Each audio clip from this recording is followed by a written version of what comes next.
तय को संचालित किया जा रहा था। इन चड्डी बनियान गिरोह के 10 सदस्यों ने हाल ही में पिछले दिनों इंदौर पहुंचकर एक बड़ी घटना को अंजाम देने की फिराक में थे, लेकिन यहां बदमाश गार्डन में मौजूद चौकीदार को बंधक बनाया, उसके साथ मारपीट की और खाली हाथ ही भाग निकले थे। घटना के बाद से सैकड़ों फुटेज के आधार पर पुलिस ने गाड़ी का नंबर ट्रेस किया और आखिरकार गुजरात के दाहोद से एक बदमाश को पकड़कर इंदौर चंदननगर पुलिस लाई है। इंदौर की चंदननगर पुलिस को एक बड़ी सफलता हाथ लगी है, जब गुजरात राज्य के दाहोद से चड्डी बनियान का यह गिरोह मुख्य बदमाश द्वारा संचालित किया जा रहा था और अलग अलग राज्यों में ये बड़ी बड़ी घटनाओं को, चोरी की वारदात को अंजाम देकर भाग जाते थे।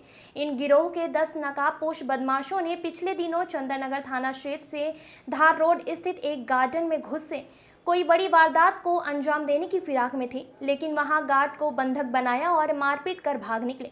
एडिशनल डीसीपी अभिनव विश्वकर्मा ने बताया कि यह गिरोह पहले घटना वाले स्थान पर पहुंचकर रेकी करते हैं और ये बदमाश इतने शातिर हैं कि घटना किस रास्ते से आकर करना है और किस रास्ते वापस भागना है, यह सब पहले से ही रेकी कर लेते थे। एक बदमाश पुलिस के हाथ चढ़ा है, अब बाकी बदमाश फरार बदमाशों की पुलिस तलाश कर रही है। हार्दिक प्रजापति की रिपोर्ट।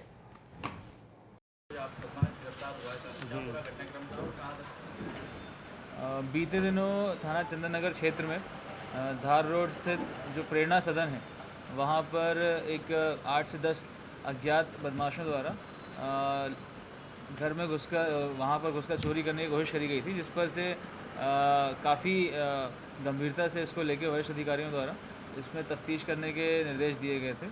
इस पर से आसपास जितने भी सीसीटीवी कैमरेज हैं और जो अन्य जानकारियाँ एकत्रित की जा रही थी, इसके लिए लगभग 3 टीमें गठित करने के बाद में सीसीटीवी फुटेजेस, आसपास के जो रास्ते में टोल्स हैं, जो यहाँ से लेके आगे जाने वाले टोल्स हैं, उनको देखा गया और कई तरीके के टेक्निकल डेटा को एनालिसिस करने के बाद में यह ज्ञात हुआ था कि ये जो आरोपी थे, ये एक बोलेरो वाहन से आए थे। उस बोलेरो वाहन को साइट किया गया और उसके बाद में उसकी जानकारी निकाली गई। जानकारी प्राप्त होने के बाद में वो बोलेरो वाहन के बारे में पता चला कि वो गुजरात में रजिस्टर्ड वाहन है, जिसकी तफ्तीश के लिए यहाँ से टीमें रवाना करी गई थी और टीमों को सफलता प्राप्त हुई है। इसमें बोलेरो वाहन के साथ में घटना करने वाला एक आरोपी जो हमको गुजरात में दाहोद गाँव में मिला, उसको गिरफ्तार करके लेके आए हैं और वाहन भी उससे जब्त किया गया है।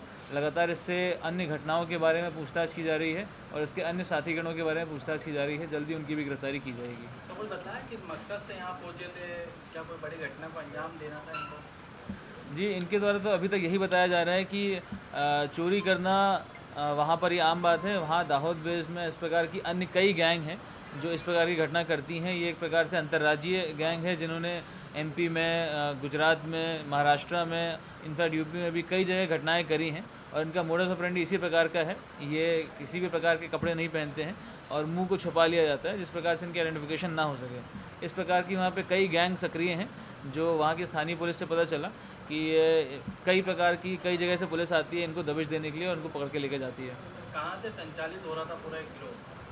अभी तक की जानकारी के अनुसार ये दाहोद में खजूरी खिलिया गांव है, वहाँ से वहाँ के रहने वाले हैं ये और वहाँ के ही ज़्यादातर सदस्य हैं इस गैंग के। तो मोटे में क्या मतलब क्या तरीका होता है इनका अन्य राज्यों में जाना, कहीं से आते हैं, कैसे जाते हैं, क्या इनका इनके तरीक़ों में एक चीज़ ये सामने आई है कि ये जहाँ भी घटना कर रहे हैं वहाँ पर एक बार पहले जाके रेकी ज़रूर करते हैं।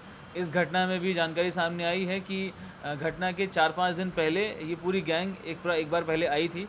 सेम घटना स्थल पर बाकायदा उन्होंने रेकी करी है, जानकारी इकट्ठी करी है, कहाँ से जाना है, कहाँ से भागना है, कहाँ पे अटैक करना है, इसके बारे में उन लोगों ने तहकीकात करी थी।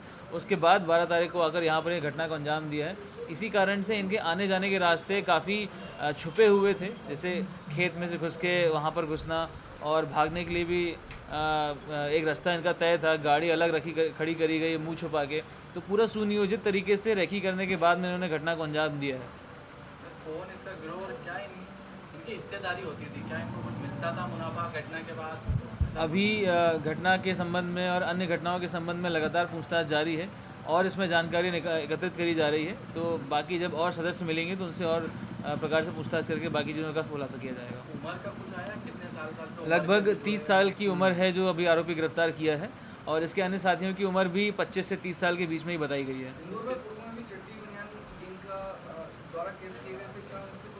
था या किसी अभी तक की जांच में ऐसा कोई लिंक सामने नहीं आया है, लेकिन पूछताछ जारी है। जो भी चीज़ें सामने आएगी बताया जाएगा। इस गिरोह के द्वारा कोई बड़ी घटना को अंजाम दिया हो हाल फिलहाल में? अगेन ये जिसके जैसे जैसे अन्य साथी गिरफ्तार होते जाएंगे इसकी और जानकारी सामने आएगी।